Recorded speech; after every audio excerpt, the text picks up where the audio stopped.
আপনি স্বীকার করেন বা না করেন, হানাফি মাদ্রাসার অনেক ছাত্র আছেন, অনেক আলেম আছেন, আপনি স্বীকার করেন বা না করেন, আপনি হানাফি মাদ্রাসায় ভর্তি হওয়ার পর আপনার হাতে কিতাব দেওয়ার পূর্বে আপনাকে যে বিষয়টা শেখানো হবে সেটা হলো আল হাদিসরা, সালাফিরা, এরা লামাজাবি, এরা কাফের, জামাত ইসলাম এরা কাফের, এরা রাসূলকে গালি দেয়, এদের ঈমান আকীদা ঠিক নেই, আহলে হাদিসদের ঈমান আকীদা ঠিক নেই, আরো কয়েকটা বিষয় শেখানো হয়।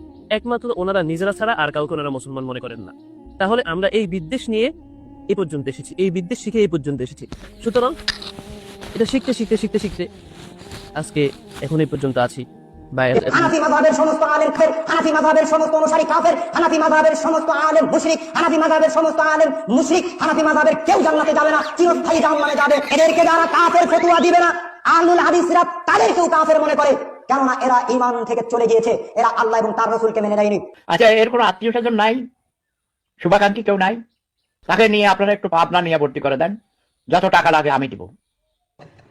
আরে এরা কারা, কোত্থেকে এলো? আহলে হাদিসদেরকে কোন মুসলমান বিশ্বাস করে না। নিঃসন্দেহে তুই ঠিক কথা বলেছিস।